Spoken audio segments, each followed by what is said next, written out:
The Osprey's rotors beat a violent tattoo against the thin, high-altitude air, kicking up a blinding storm of ochre dust. As the ramp lowered onto the perforated steel plating of the landing zone, Alara Vance felt the eyes on her before she saw them.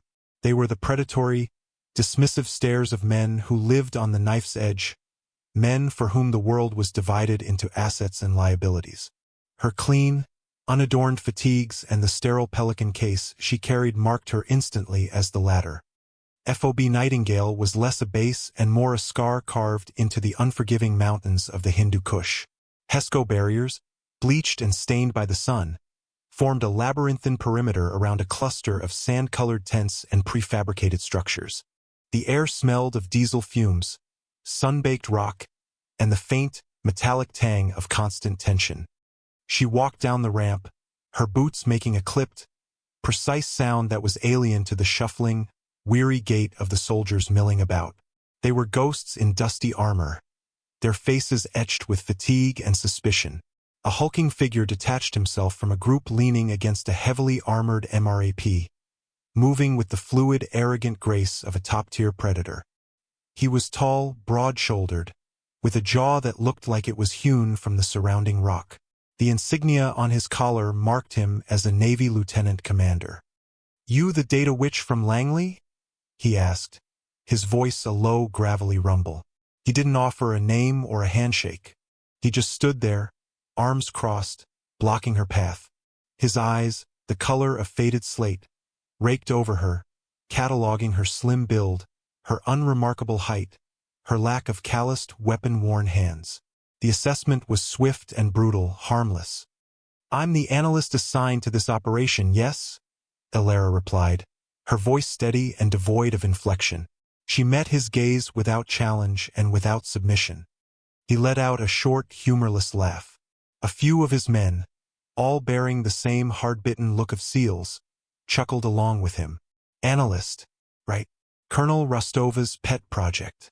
She thinks you're going to find the ghost of Kandahar with a spreadsheet." He gestured vaguely toward the command tent. "She's waiting for you. Try not to trip over your own feet on the way." He turned his back on her, a clear act of dismissal, and went back to his men. His voice carried easily on the thin air. "Can you believe it? They send us a librarian to hunt a ghost." Alara didn't react.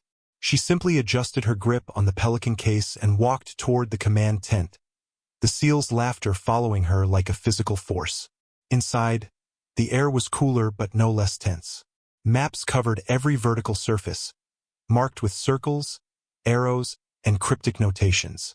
At the center of it all stood Colonel Eva Rostova, a woman whose severe posture and piercing gaze seemed to hold the entire chaotic operation together through sheer force of will.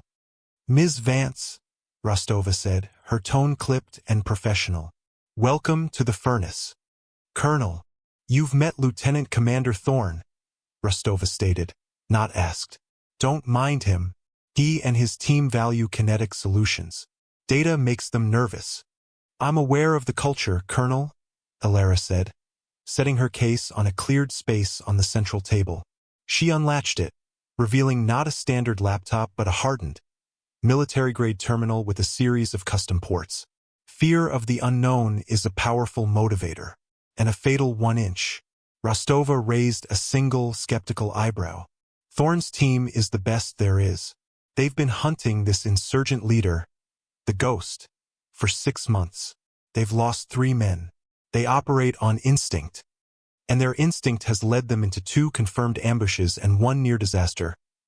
Alara countered, her fingers flying across the keyboard, bringing up a complex topographical map overlaid with a web of shimmering data points.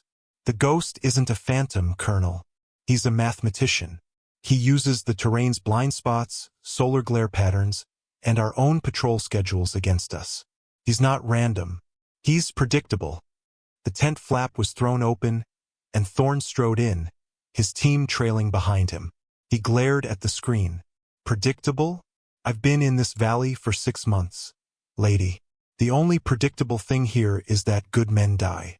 You're looking at ghosts in the machine." "These aren't ghosts, Lieutenant Commander," Alara said, zooming in on a narrow, Winding canyon marked on the map as the Serpent's Tooth. This is a probability matrix. Based on the Ghost's previous strike patterns, his aversion to civilian casualties which restricts his AO, and the recent satellite imagery showing unusual vegetation displacement, there is a 947% probability that his next supply cache is located here. She tapped a specific coordinate. And our drone, Reaper 7, went down less than 5 clicks from that point 3 hours ago. Its data core contains high-resolution imagery of the entire sector. He'll want it. Thorne scoffed, a raw, grating sound. Vegetation displacement? You think you can track a man like the Ghost with satellite pictures of trampled bushes? We deal in blood and steel, not botany. The algorithm tracks deviations from the norm, Alara explained calmly, ignoring his tone. That displacement represents the passage of at least a dozen men carrying heavy loads within the last 48 hours. Your instincts are valuable, Commander, but they are a single data point. I am offering you thousands. What you're offering is a suicide run into a kill box. Thorne shot back, jabbing a finger at the map. The Serpent's Tooth is a death trap. Sheer cliffs on both sides, no cover, one way in, one way out.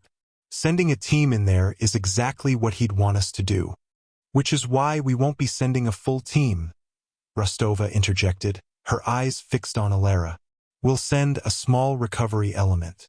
2 vehicles. Your team, Thorne. You'll secure the drone's data core. Ms. Vance has requested to accompany you. The silence that followed was thick enough to choke on. Thorne stared at Rostova, then at Alara, a look of pure, unadulterated disbelief on his face. He finally broke the silence with a bark of derisive laughter. You're joking. You want to bring her? Out there. He gestured dismissively at Alara. She'll be a liability. What's she going to do when the bullets start flying? Recalculate the enemy's trajectory. My presence is non-negotiable, Commander, Alara said, her voice flat. The drone's core has a thermite failsafe. If it's tampered with incorrectly, the data will be incinerated. I'm the only one on this continent who knows the disarm sequence. It was designed to be that way. Thorne's jaw tightened. He looked at Rostova, seeking an out, but the colonel's expression was unyielding stone. Fine, he spat, his eyes locking onto Alara. You want to come play soldier? Fine. But you listen to every damn word I say. You breathe when I tell you to breathe. You so much as twitch without my say-so. I will personally chain you to the bumper of the MRAP. Am I clear, analyst? Crystal, Commander, Alara replied, her gaze unwavering. She closed the lid of her terminal. When do we leave? Thorne just shook his head, a look of grim disgust on his face. Gear up, he barked at his men. And somebody find a helmet for the librarian. I don't want her brains messing up the upholstery when her head explodes. He stormed out of the tent, his team following like wolves in his wake. Rostova watched him go, then turned to Alara. You're sure about this? Once you're outside that wire, you're in his world. The data, the probabilities, they don't stop RPGs. I'm not afraid of RPGs, Colonel, Alara said, her voice a quiet murmur. I'm afraid of incomplete data. She picked up her case and walked toward the door, leaving Rostova alone with the glowing, intricate map of a valley that was about to become a crucible. The tomb raps ground their way through the valley, dust devils dancing in their wake. Inside the lead vehicle, the atmosphere was thick with unspoken hostility. Alara sat in the back, wedged between 2 mountains of muscle and gear who pointedly ignored her.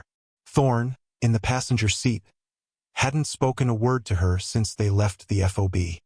He just stared out at the jagged peaks, his hand resting on the stock of his rifle. The comms unit crackled with the casual, profane chatter of men at work. They called her the package or Rostova's folly. Alara ignored it all. Her focus was on a small, ruggedized tablet in her hands, displaying a live feed of environmental sensor data. Barometric pressure, humidity, thermal drift. To the SEALs, it was meaningless noise. To her, it was a language.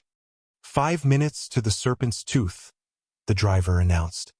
Kill the chatter, Thorne's voice boomed through the vehicle's internal comms. Eyes open. No surprises. Alara looked up from her tablet. "Commander," she said, her voice cutting through the sudden silence. "We need to stop." Thorne twisted in his seat, his face a mask of irritation. "We stop when we reach the objective, analyst. Not before. My sensor readings are showing a significant thermal anomaly on the southern ridge, approximately 400 meters ahead," she stated, her tone clinical. "It's consistent with the heat signature of multiple displaced Earth sites, recently disturbed. It suggests an IED cluster." One of the SEALs beside her, a man with a thick beard and the call sign Grizz, snorted. "Lady, the whole damn country is a thermal anomaly. It's 110 degrees in the shade." "This is different," Alara insisted. "The pattern is too uniform, too deliberate." And the comms chatter from the second vehicle just dropped by 12 decibels. "They're becoming anxious. Their biometrics will be spiking." Thorne stared at her for a long moment, his eyes narrowed. He was about to dismiss her again, to tell her to shut up and stick to her numbers, but something in her unwavering certainty gave him a flicker of pause. He hated it. He hated that this woman, this outsider, was making him second-guess a tactical approach he'd honed over 100 missions. "Fine," he growled, keying his mic all elements halt. "Scan the southern ridge. I want eyes on every rock." The MRAPs ground to a stop. The sudden silence was unnerving. For a full minute, there was nothing but the hum of the engine and the strained sound of breathing. "See," Grizz muttered beside her. "Nothing but." The world exploded. The IED wasn't where Alara had predicted. It was directly under them. A titanic force erupted from beneath the MRAP, lifting the 20-ton vehicle into the air like a child's toy. Alara was thrown against the ceiling, then slammed back down onto the floor. The air was sucked from her lungs.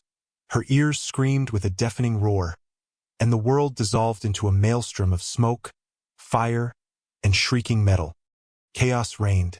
The vehicle lay on its side, a crippled beast of smoking steel. Inside, the emergency lights cast a hellish red glow on a scene of carnage. The driver was gone, his seat a mangled wreck. Grizz was slumped against the wall, a piece of shrapnel protruding from his leg, blood pumping in sickening spurts. Thorne was trying to push himself up, dazed, a gash on his forehead bleeding freely into his eyes. The secondary ambush opened up. RPGs slammed into the second MRAP, turning it into a funeral pyre. Machine gun fire stitched across the hull of their own vehicle, the deafening ping of rounds finding purchase a counterpoint to the screams of the wounded. They were caught in a perfectly executed L-shaped ambush. They were in the kill box Thorne had been so desperate to avoid. A kill box Alara's data had warned of, even if she had misinterpreted the exact trigger. Panic began to set in. One of the younger SEALs, a kid named Diaz, was firing blindly through a shattered gun port. "We're pinned. We're all gonna die." Thorne, his vision blurred with blood, was shouting orders that no one could follow. "Set up a perimeter. Return fire. Where's the goddamn support?" Amid the bedlam, Alara moved. There was no panic in her eyes, no fear. There was only a cold, terrifying calm. She moved past the frantic Diaz, her motions economical and precise. She reached Grizz, who was fading fast, his face a pale mask of shock. "Pressure," she snapped, her voice cutting through the noise like a surgeon's scalpel. "Put pressure on it now." She ripped a length of webbing from a damaged pack and expertly tied a tourniquet high on his thigh, cinching it tight with a spent magazine until the bleeding slowed to a dark ooze. Thorne watched her, his concussed mind struggling to process what he was seeing. Her hands weren't shaking. Her movements were practiced, fluid, the work of someone who had done this 100 times before. "Diaz," she commanded, her voice ringing with an authority that stunned the young SEAL into silence. "Stop wasting ammo. Suppressing fire on that ridge, 2 o'clock high. 10-round bursts. Make them count." She crawled over to the vehicle's main comms unit. It was a wreck, sparking and dead. She pulled her own small, hardened satellite phone from a pouch on her vest. a piece of personal gear Thorne hadn't even noticed. Her fingers flew across the keypad, typing a string of encrypted code. "What are you doing?" Thorne rasped, trying to get his bearings. "The ghost jammed our primary comms," she said without looking at him. "He wouldn't expect us to have a tertiary burst transmission device running on a civilian satellite network. He's arrogant," she finished typing. "I've sent our location and a request for air support, but it will be 20 minutes, best case." "We don't have 20 minutes. She grabbed a fallen seal's rifle and 17 Malawian kwaches. Her movements were a blur of efficiency. She dropped the magazine, checked the load, slapped it back in, and racked the charging handle. She didn't handle the weapon like a novice. She held it like it was an extension of her own body. Thorne stared, his mind reeling. Who are you?" Alara looked at him, her eyes as cold and clear as a winter sky. "Right now, Commander. I'm the one with a plan." She crawled to a shattered viewport. The air outside was thick with cordite and dust. The staccato bark of enemy AK-47s echoed off the canyon walls. They were completely exposed. "They've got us in an enfilade," Thorne grunted, finally shaking off the worst of his concussion. "The machine gun nest on the ridge has us pinned. We can't move." "Yes, we can," Alara said. She took a moment, her breathing slow and controlled, and peered through the viewport. She wasn't just looking. She was processing. The angle of the sun, the direction of the wind, judged by the drift of the smoke, the rhythm of the machine gun's fire.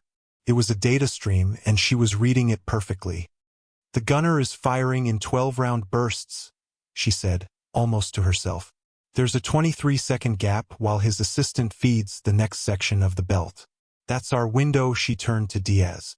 "On my mark, you and I are going to lay down suppressing fire on the rock formation to the left of the nest. Force the assistant gunner to take cover." She looked at Thorne. "Commander, can you move?" He nodded, wincing as he pushed himself up. "What's the plan, analyst?" The mockery was gone from his voice, replaced by a raw, desperate curiosity. "Simple geometry," she said. "We're in the base of the L. They have the high ground on two sides. But there's a washout, a dry creek bed, about 50 meters from our position. It offers defilade from the ridge.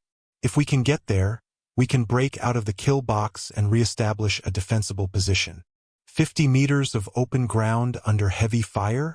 That's not a plan, that's a death wish," Thorne argued. "The current plan is sitting here and dying," Alara countered without heat. "My way offers a 38% chance of survival for the entire team. Staying here offers 0". She didn't wait for his approval. "Diaz on me. Now!" She moved, and it was the most shocking thing Thorne had ever seen. The quiet, bookish analyst exploded into motion. She burst from the ruined MRAP, low and fast, a fleeting shadow against the bright sand. She didn't run in a straight line but in a weaving, unpredictable pattern. She fired the 17 Malawian kwaches from her shoulder, not in wild bursts, but in controlled, double taps that kicked up dust around the enemy positions, forcing their heads down. Diaz, galvanized by her action, followed suit. The remaining able-bodied SEAL, a man named Raptor, laid down covering fire from the wreckage. Thorne, his head pounding, watched in utter disbelief. She moved with the deadly grace of a seasoned Tier 1 operator. Her situational awareness was total. She was tracking multiple targets, anticipating their lines of fire, and using the scant cover of the terrain with an instinct that defied explanation. She reached the edge of the creek bed and slid into it, immediately turning to provide covering fire for Diaz. A round ricocheted off a rock near her head, showering her with stone fragments. She didn't even flinch. "Thorne, Raptor, move!" she yelled, her voice cutting through the din of battle. "Bring Grizz." Thorne and Raptor hauled the semi-conscious Grizz between them, staggering across the open ground as Alara and Diaz laid down a withering wall of lead. Bullets zipped past them, cracking like whips. Thorne felt a searing pain in his calf as a round tore through the muscle, but he didn't stop. He gritted his teeth and pushed forward, his entire worldview shattering with every step. They tumbled into the creek bed, collapsing in a heap of exhausted, bleeding bodies. For a moment they were safe. The high walls of the gully protected them from direct fire. The roar of the battle was now muffled, a terrifying storm just over their heads. Thorne propped himself against the sandy bank, his legs screaming in agony. He looked at the woman who had just saved them. Her face was smudged with dirt and cordite, but her eyes were still fiercely, unervingly calm. She was already reloading her rifle, her movements swift and sure. "Who the hell are you?" he asked again, his voice hoarse with pain and awe. Alara glanced at him, her expression unreadable. "I'm the analyst who told you there was a 947% probability of this exact scenario." She turned her attention to the wounded. She checked Thorne's leg, quickly applying a field dressing. She moved to Grizz, examining the tourniquet, assessing his vitals. "We need to keep moving," she said, her voice low and urgent. "They know we're in this gully. They'll try to flank us or drop grenades in on top of us." The gully leads northwest. According to the topographical data, it should intersect with a series of caves about 800 meters from here. That's our best chance for a hard defensive position until the QRF arrives. Raptor, a man of few words, just stared at her. "You got all that from looking at a map." "Maps are data, Sergeant," she replied, packing Grizz's wound with hemostatic gauze from her own medical kit. A kit far more comprehensive than standard issue. You just have to know how to read them. The journey up the gully was a nightmare. They half-carried, half-dragged Grizz, while Thorne limped along, using his rifle as a crutch. Alara took point. She moved with a preternatural quietness, her eyes constantly scanning the ridgelines above them. Twice, she held up a hand, freezing them in place moments before a shower of dirt and rock rained down as enemy fighters tried to get a firing angle on them from above. She seemed to sense the danger before it materialized, her senses tuned to the subtle shifts in the environment. She wasn't just a soldier, she was a hunter. Thorne, a man who had been awarded the Navy Cross for his tracking skills, recognized the signs. The way she tested the wind, the way she noticed a single, freshly broken twig, the way her eyes lingered on shadows that seemed to hold no threat. He had spent his life honing these skills, and she possessed them with an ease that was both humbling and terrifying. They finally reached the caves she had predicted. It was a network of shallow openings in a rock face, offering excellent cover and clear fields of fire down the gully. "Here," she said, pointing to the most defensible position. "Raptor set up on that ledge. You have a commanding view of the approach. Diaz, you're with me at the entrance. Commander, you and Grizz are in the back. Your job is to stay alive." There was no argument. The chain of command had been shattered and reforged in the crucible of the ambush. Thorne, a lieutenant commander in the United States Navy SEALs, was now taking orders from a civilian analyst, and it felt like the most natural thing in the world. They settled in, the adrenaline of the escape giving way to a gnawing dread. They were low on ammo, had 2 serious casualties, and were deep in hostile territory. The sun was beginning to set, painting the canyon walls in hues of blood and fire. The temperature would plummet soon. As darkness fell, the enemy began to probe their position. Lone rifle shots echoed in the night, seeking a response, trying to pinpoint their exact locations. The SEALs, trained for this, remained silent and still, but it was Alara who orchestrated the defense. "Don't fire," she whispered into their comms, which she had managed to get working on a short-range, encrypted channel. "They're trying to make us waste ammunition. They'll get bolder. Let them." An hour later, a team of 3 fighters tried to creep up the gully. They moved silently, shadows among shadows. Thorne's finger tightened on his trigger. His training screamed at him to engage. "Wait!" Alara's voice hissed in his ear. She was watching them through the scope of her rifle, her breathing perfectly steady. "Wait, now!" Her rifle cracked once. A single, clean shot. The lead fighter dropped without a sound. Before the others could react, Diaz and Raptor opened up, their short, controlled bursts cutting down the remaining two. Then silence returned. The message was clear. This was not a panicked group of survivors. This was a hard position held by disciplined shooters. The probing attacks stopped. They spent the next few hours in tense silence. Alara took the first watch, her stillness absolute. Thorne watched her silhouette against the faint starlight, trying to reconcile the woman in the briefing tent with the lethal warrior beside him. They were two different people, yet they were the same. The same calm, the same precision, the same unnerving intelligence. One used it to manipulate data. The other used it to manipulate the battlefield. His leg throbbed, a dull, insistent fire. The pain was a constant reminder of his failure. He had been arrogant. He had dismissed her, mocked her, and led his men into a trap she had tried to warn him about. He owed her his life and the lives of his men. Suddenly, the small satellite phone in her hand chirped. It was a sound that seemed impossibly loud in the vast silence of the canyon. She read the incoming text, her expression unreadable in the gloom.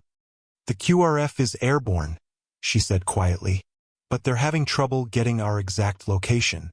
The canyon walls are interfering with the signal. We need to give them a clear designation." Diaz, his voice strained, keyed his mic. "FOB Nightingale. This is Trident 3. We are under fire, requesting immediate evac." "How copy?" The radio crackled. "Trident 3, we copy. We have your approximate location but need a specific call sign for authentication and final vectoring. Who is the senior man on the ground?" There was a pause. By rank, it was Thorne. But Thorne was barely conscious, propped against a rock and fighting waves of nausea from his concussion. By action and authority, it was Alara. Diaz looked at Alara, his eyes wide in the darkness. "Ma'am? What do I tell them? They need a call sign." Thorne watched her, every fiber of his being focused on this moment. This was it, the moment of truth. "Who is she?" Alara hesitated for a fraction of a second. It was the first sign of indecision he had seen from her. It was as if she was dredging up a name from a place deep inside her, a place she had locked away and tried to forget. She took a slow breath, then leaned toward Diaz, her voice a low, clear whisper that carried an impossible weight. Tell them Nightingale is a fallen nest." She paused, and when she spoke again, the name dropped into the silence like a stone into a deep, dark well. "This is Spectre, requesting immediate extraction. On my mark." Back at FOB Nightingale, the comms officer in the command tent froze, his hand hovering over the console. "Colonel," he said, his voice tight with confusion and shock. "You need to hear this." He patched the audio through the main speakers. Alara's voice, calm and clear, filled the tent. "This is Spectre." A hush fell over the room. The name meant nothing to most of the staff, but Colonel Rostova went rigid, her face draining of all color. An older master sergeant standing by the map table looked as if he'd seen a ghost. "Get me the Chimera file," Rostova snapped, her voice sharp as glass. "Now!" An aide fumbled with a high-security terminal. A few keystrokes, a palm print scan, and a file appeared on the main screen. Most of it was redacted, thick black lines obscuring missions, locations, and outcomes. But the top line was clear. Project Chimera, asset designation. Spectre, status, decommissioned, inactive. The master sergeant spoke, his voice barely a whisper. "Spectre, Holy Mother. I thought she was a myth.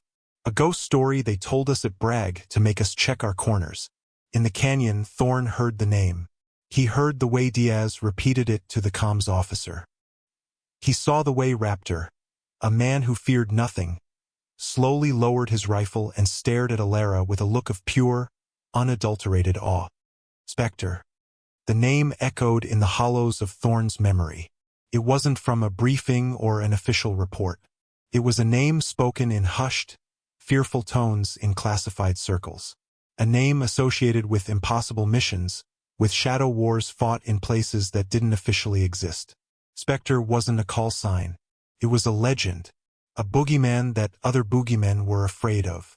They said Spectre was a deniable asset, a scalpel used for the blackest of black ops, an operative who could infiltrate anywhere, eliminate any target, and vanish without a trace. And then, one day, Spectre had simply disappeared. The program was shuttered, the files buried so deep they were practically bedrock.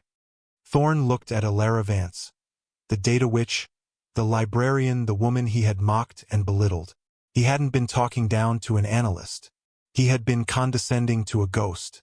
The cold dread that filled him was a different kind of fear than he had ever known.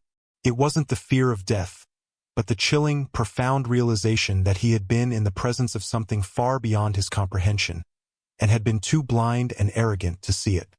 The distant, rhythmic whump, whump, whump of helicopter rotors began to echo through the canyon. It was the most beautiful sound in the world. On Alara's mark, a flare shot up into the sky, painting the rocks in a ghostly green light. Moments later, 2 Black Hawks swept into view, their door gunners laying down a terrifying curtain of fire on the ridges above. From the lead helicopter, ropes snaked down, and a team of PJs, pararescue jumpers, fast roped to the ground. Their leader, a captain, jogged over to the cave entrance. He didn't go to Thorne, the ranking officer. His eyes scanned the group and locked onto Alara. He saw the way the surviving SEALs were positioned, a protective semicircle around her. He saw the authority in her posture. "Spectre?" he asked, his voice respectful, professional. "We're your ride home." Alara gave a single, sharp nod. "Get the wounded out first." The evacuation was brutally efficient. Grizz and Thorne were strapped into litters and hoisted into the hovering helicopter. As they lifted him up, Thorne's eyes met Alara's. He tried to say something, an apology, a question, anything, but the words wouldn't come. His throat was tight with a mixture of shame and awe. All he could manage was a short, sharp nod. It was a gesture of surrender, a concession of a truth his mind was still struggling to accept. She met his gaze, and for the first time he saw something flicker in her eyes. Not pity, not triumph, just a deep, profound weariness. On the flight back to FOB Nightingale, no one spoke. The PJs tended to the wounded while Diaz and Raptor sat in silence, occasionally glancing at Alara, who was staring out the open door at the dark, rugged landscape passing below. They weren't looking at an analyst anymore. They were looking at a legend made flesh, and they didn't know what to do with that knowledge. The woman who had been an object of their scorn just hours before was now something to be revered, and perhaps feared. The first rays of dawn were breaking over the eastern peaks when they landed back at the FOB. A medical team was waiting, and they whisked Thorne and Grizz away to the field hospital. Colonel Rostova was there, her face a grim, unreadable mask. Her eyes met Alara's over the chaos of the landing zone. No words were exchanged. None were needed. The secret was out. The following morning, the FOB was quiet, subdued. The news of what happened in the Serpent's Tooth, and the revelation of Alara's call sign, had spread through the command structure like wildfire. The stares she received now were no longer dismissive. They were a mixture of curiosity, respect, and a healthy dose of fear. Alara ignored it all. She found her way to the base's small, makeshift armory. It was empty at this early hour. She picked up the 17 Malawian kwaches she had used in the canyon and began to methodically strip it down on a cleaning bench. Her hands moved with a familiar, practiced grace. The precise click of metal on metal was a soothing, meditative sound. It was a ritual, a way to process the violence and compartmentalize the memories. Cleaning the weapon was a way of cleaning her own mind, of putting the ghost of Spectre back in its box. She was so focused on her task that she didn't hear the footsteps behind her until they stopped a few feet away. She didn't look up. It was Diaz, the young SEAL she had pulled from the brink of panic. He stood there for a long moment, shifting his weight, clearly wanting to say something but not knowing how. The words "thank you" seemed ridiculously inadequate. How do you thank someone for saving your life, for revealing that the world you thought you understood was infinitely more complex and dangerous than you ever imagined? In the end, he said nothing at all. He simply placed a steaming, metal mug of black coffee on the bench beside her.